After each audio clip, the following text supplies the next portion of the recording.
누가복음 17장 11절부터 19절 신약 125쪽 한 절씩 교독하겠습니다.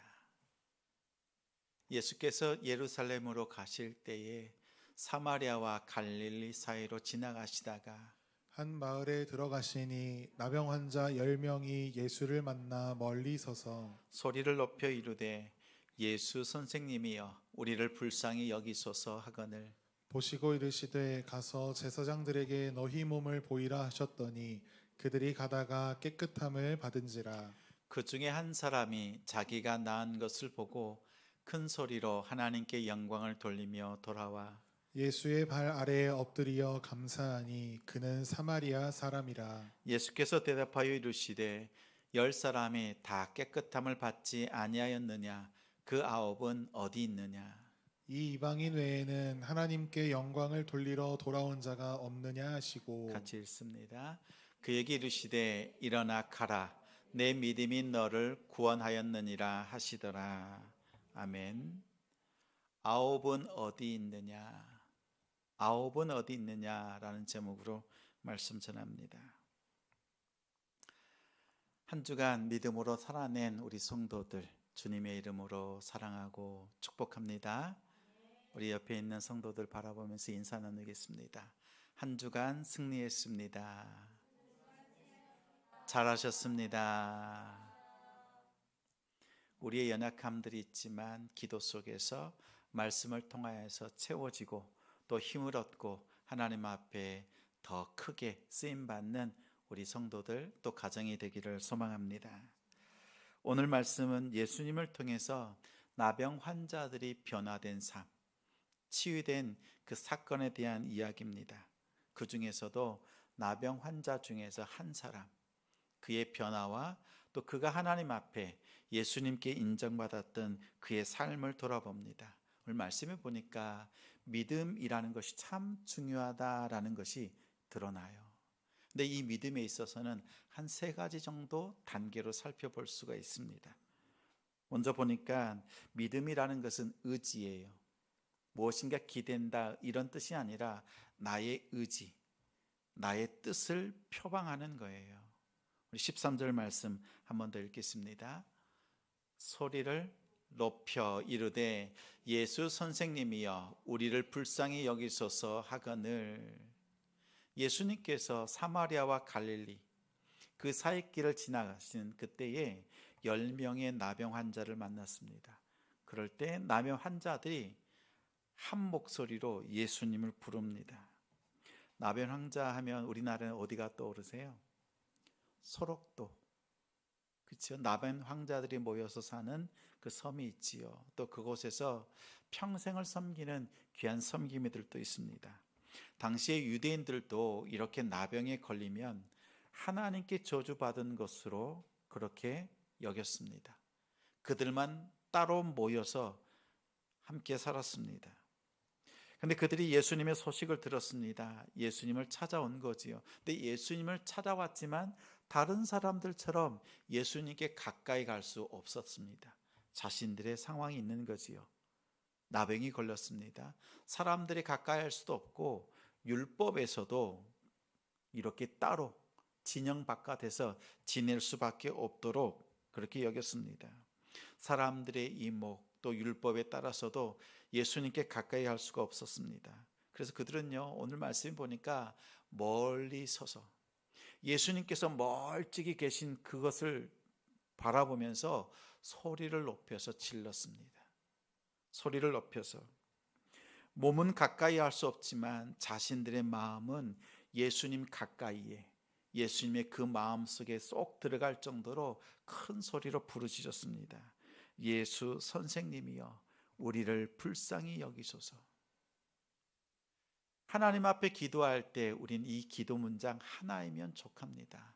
많은 미사 여구보다 하나님께서 나를 불쌍히 여겨주시면, 예수님께서 나를 돌아보시고 불쌍히 여겨주시면 그로부터 하나님의 역사가 시작됩니다. 이 나병 환자 10명이요 예수님을 향해서 부르짖습니다. 우리를 불쌍히 여기소서, 우리를 불쌍히 여기소서라는 거죠. 그래서 불쌍히 여겨달라는 뜻이 뭐예요? 자신들의 상황을 돌아봐달라는 것입니다. 병을 극복하고 낫고 싶은 그 마음에, 그 치료받고 싶은 마음에 자신들의 상황과 여건을 돌아보면서 예수님께 간절히 부르짖었던 겁니다. 우리가 기도하지 않아도 하나님께서 알아서 해 주실 수 있습니다. 내가 기도하지 않아도 하나님, 내가 필요한 것, 내가 원하는 것, 내 안에 소원을 두고 일하시는 분이세요. 그럼에도 불구하고 우리가 오늘 나병 환자처럼 하나님 앞에 간절히 부르짖어야 될 이유가 있습니다. 예수님은 뭘 보기 원하세요? 믿음이요. 근데 그 믿음이라는 것은 내 상황 속에서 예수님이 얼마나 필요한지를 피력하는 거예요. 주님 부르짖는 거예요. 불쌍히 여겨달라고 부르짖는 것은 나에게 예수 그리스도가 필요합니다, 나를 불쌍히 여겨주실 분은 예수님밖에 없습니다 라고 하는 강력한 의지를 표방하는 것입니다. 여러분, 기도할 때 어떻게 기도하세요? 하나님 들어주시려면 들어주시고 마실 거면 말고, 이렇게 기도하나요? 비록 몸은 멀리 떨어져 있지만 예수님을 향해서 자신들의 마음을 예수님 앞에, 발 앞에 내려놓듯이 힘있게 부르짖었습니다. 오늘 하나님 앞에 기도할 제목들이 한두 가지가 아니지요. 여러 가지 하나님 앞에 구해야 될 제목들이 있는 줄 압니다. 그럴 때 주님, 나의 여건과 나의 상황을 돌아보시고 불쌍히 여겨달라고 기도할 수 있는 우리가 되기를 소망합니다. 믿음은요, 내가 예수님이 얼마나 필요한지 하나님 앞에 부르짖는 데부터 시작합니다. 나의 의지, 내 안에 예수 그리스도가 필요하다는 것을 간절히 구할 수 있는 우리가 되길 바랍니다. 주님의 이름을 부르짖으면서 적극적으로 찾아오는 자들에게 주님은 돌아보세요. 보십시오. 예수님 가실 때 수많은 사람들이 따라왔잖아요. 그런데 반응하는 그 목소리는요, 적극적으로 주님을 찾는 자들, 그 음성을 따라서 주님이 몸을 돌이키시고 마음을 돌이키시고 응답해 주시는 역사가 있습니다. 오늘 하나님 앞에 우리가 기도할 때 기도의 그 제목을 하나님 앞에 적극적으로 올려드릴 수 있는 우리가 되길 바랍니다. 자, 두 번째 믿음은요, 행동이라는 것이 따라와요. 행동. 14절 말씀 같이 읽겠습니다. 보시고 이르시되 가서 제사장들에게 너희 몸을 보이라 하셨더니 그들이 가다가 깨끗함을 받은지라. 나병 환자들이 불쌍히 여겨달라고 부르짖는 그 소리를 들으시고 예수님께서 돌이키셨고 한 말씀합니다. 가라. 제사장들에게 가서 너희들의 몸을 보이라 라고 했습니다. 가라고 말씀하시고 난 뒤에 나병 환자들이요, 깨끗함을 체험하고 그 다음 제사장들에게 간 것이 아니에요. 어떻게 했어요? 가라고 말씀하시자 그들이 가다가 깨끗함을 받게 되었다라고 합니다. 여러분, 이게 믿음이에요. 우리는 하나님의 말씀 속에서 나를 변화시켜 주시면 그 다음에 액션을 취하려고 합니다. 행동하려고 해요. 근데요, 믿음이라고 하는 것은 말씀 앞에서 먼저 움직이는 거예요. 믿음의 특징은 순종입니다. 근데 그 순종이요, 마음의 순종이 아니라 적극적으로 행동하는 순종이에요. 마음으로 순종하려고 하는 성도들 많이 있습니다. 기도를 많이 해야지, 우리 여러 번 생각하고 그렇게 살아야 되겠다고 결단합니다.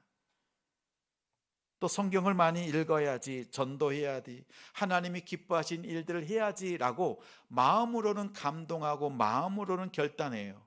마음으로는 순종해요. 근데 행동으로 순종하는 삶이 정말 우리의 삶을 바꿔놓습니다.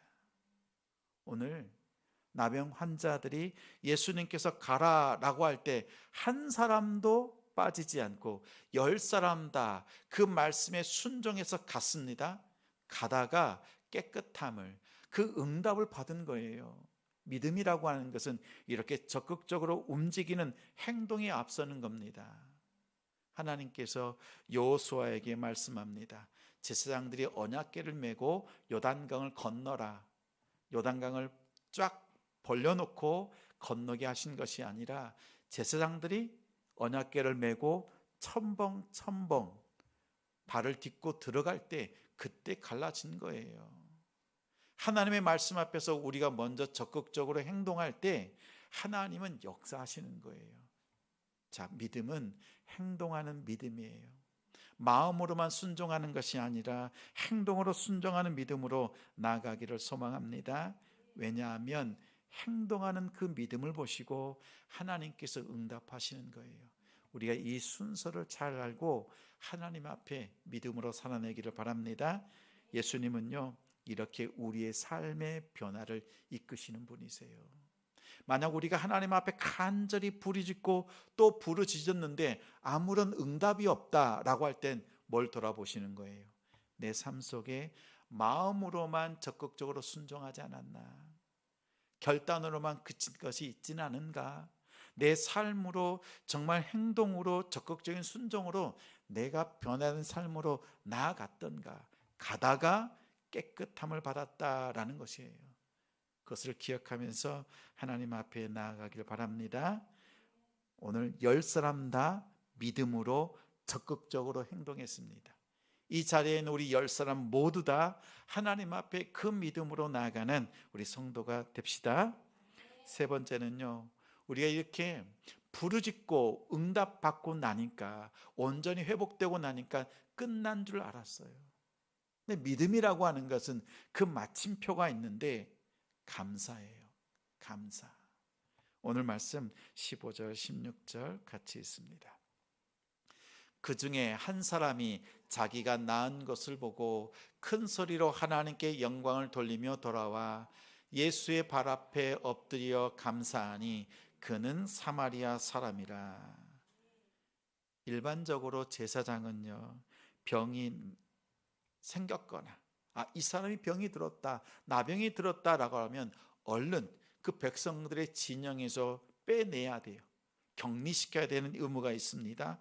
그리고 회복되었을 때 공동체 안에 들어올 때 깨끗하게 나았는지를 확인하는 역할을 합니다.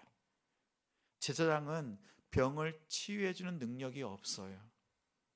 근데 나병 환자들이 예수님께서 가라라고 하는 그 말씀을 듣고 가다가 몸이 나았습니다. 제사장들에게 갈 때 어떤 마음이었을까요? 또 그들의 몸이 치유되었다, 완벽하게 깨끗하게 된 자신들의 몸을 보면서 얼마나 감동했겠습니까? 그토록 마음에 원했던 그 소원이 이루어졌습니다. 가족들을 생각하고 동네 사람들을 생각하고 돌아가지 않았겠습니까? 가까이 할 수 없었던 가족들, 이웃들을 향해서 기쁨으로 달려갑니다. 그리고 제사장들에게 몸을 보이고 회복되었다라는 것, 그리고 공동체 속에서 그 아름다운 삶을 바라보면서 나아간 거였어요. 그런데 사마리아 한 사람이요, 자신의 몸이 회복된 것을 깨달았습니다. 그리고 그가 한 가지 더 깨달은 것이 있어요. 다른 9사람과 다르게 한 가지 차이가 나는 것이 있었어요. 자신의 몸을 깨끗하게 해주신 분이 누구인가? 일반적인 제사장은 병이 생겼거나 또 병이 완벽하게 치료되었을 때 그것을 판단해 주는 역할만 했지만, 예수님께서는 자신들의 몸을 깨끗하게 해 주실 수 있는 참된 제사장이시구나, 진정한 대제사장이시구나, 이것을 깨달은 거예요. 그래서 9명은 제사장들에게 몸을 보이고 자신들의 가족으로 그리고 이웃들, 그 공동체 안으로 들어갔지만 한 사람만 마음을 돌이켜서, 자신의 방향을 돌이켜서 예수님께로 다시 돌아왔어요. 돌아와서 예수님께 감사를 드렸던 것입니다. 큰 소리로 하나님께 영광을 돌리며 돌아와서 예수님의 발 앞에 엎드렸습니다. 예수님께서 이 모든 문제를 풀어주시는 분, 참된 대제사장 되시는 예수 그리스도 앞에 엎드렸던 거지요. 예수님께서요, 제사장들에게 몸을 보이라 라고 하셨을 때 대제사장 되시는 예수님 자신을 향하여서 나오는 그 한 사람을 예수님께서는 보시면서 기뻐하셨습니다. 왜냐하면 믿음의 마침표는요, 감사거든요. 하나님 앞에 우리가 열심히 기도했더니 응답되었어요. 그럼 많은 성도들이요, 어떻게 생각해요? 하나님께서 응답해 주셨다라고 생각하면서 내가 하나님 앞에 어떻게 철저하게 회개하고 얼마나 열심히 기도했던가, 내가 하나님 앞에 드린 것에 기억해요. 근데 오늘 사마리아 한 사람은요, 차이가 나는데 그 변화가, 그 온전한 회복이 예수님께로부터 왔다는 것을 깨닫고요, 예수님 앞에 나오는 겁니다. 우리가 결단하고 서운하기도 합니다. 또 응답받고 해결되기도 합니다. 그럴 때 우리가 이 믿음의 마침표가 예수님 앞에서 감사로 마칠 수 있는 우리의 모습들 되기를 바랍니다. 여러분, 예수님께서 그 관심을 두고 있는 것이요, 끝까지 감사하는 한 사람이었어요. 오늘 말씀 볼까요?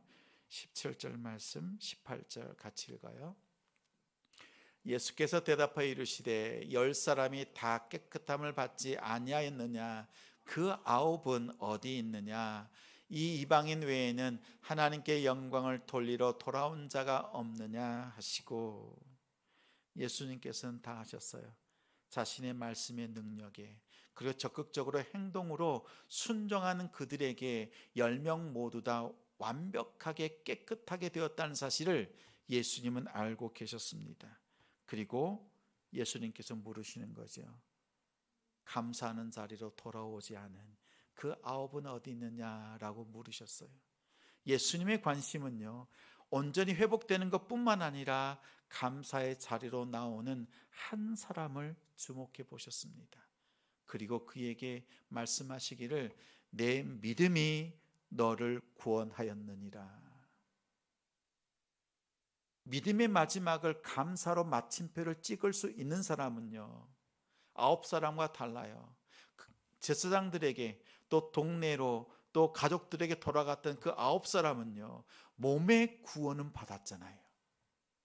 몸의 구원을 받은 그 감격과 기쁨 가운데 머물러 있지만, 이 사마리아 한 사람만큼은요, 그의 믿음을 통해서 영원히 구원받는, 몸과 영혼이 구원받는 그 은혜를 누리고 있습니다. 여러분 기억해 보세요. 10명의 사람들 중에서 한 사람이 돌아와서 하나님 앞에, 예수님 앞에 감사를 드렸습니다. 가만히 돌아보며 생각해 보세요. 예수님께서 우리에게 베풀어 주신 은혜는요, 부족함이 없어요. 다함도 없어요. 그래서 우리의 응답해 주지 않은 것들이 없어요. 10사람 다 온전히 회복된 것처럼 우리의 삶 속에 하나님께서 응답해 주시고 채워주신 것은 완벽해요. 근데 그동안 내가 하나님 앞에 감사한 것은요, 10가지 중에 한 가지 있을까 말까 합니다. 예수님께서 우리에게 바라보시는 것은 우리가 하나님의 은혜를 받은 그 모든 것으로 감사하고 또 감사함으로 나아갈 수 있는 그 믿음의 자리가 한 사람이 되기를 원하십니다. 10사람 중에 한 사람, 내가 받은 10가지 응답 중에서 그동안 내 뜻에 부합하는 그 한 가지로 감사했습니다. 근데 예수님께서는 우리에게 물으세요. 내가 너에게 베푼 10가지의 그 응답 중에서 그 나머지 내가 감사하지 못했던 그 9은 어디 있느냐라고 물으세요. 추수감사절을 맞이하면서 하나님 앞에 나아가면서 내가 감사하지 못했던 것, 그리고 감사하기를 꺼려했던 것, 내 마음에 들지 않았던 그 응답, 그것조차도 하나님 앞에 감사함으로 나아갈 수 있는 우리가 되길 바랍니다. 그렇게 나아가려면요, 오늘 이 사마리아 그 한 사람처럼요, 예수님이 어떠한 분이신지를 깨닫는 데 있어요. 예수님은 우리를 창조하시고 만드시고 또 온전케 회복시키시는 그 능력의 하나님이세요. 오늘 내 삶 속에 예수님께서 우리의 영광을 받으시고 우리에게 참된 평강으로 덧입혀 주시고 우리를 치유하실 뿐만 아니라 우리의 영혼을 새롭게 하시는 예수 그리스도이심을 믿고 감사함으로 나아가는 우리 성도가 됩시다. 그래서 추수감사절에요, 내가 감사하지 못했던 우리 주님 우리에게 물으시는 그 나머지 9은 어디 있느냐라고 물으시는 그 물음 앞에 감사로 하나님 앞에 나아가는 우리 성도의 삶이 되기를, 가정이 되기를 주님의 이름으로 축원합니다.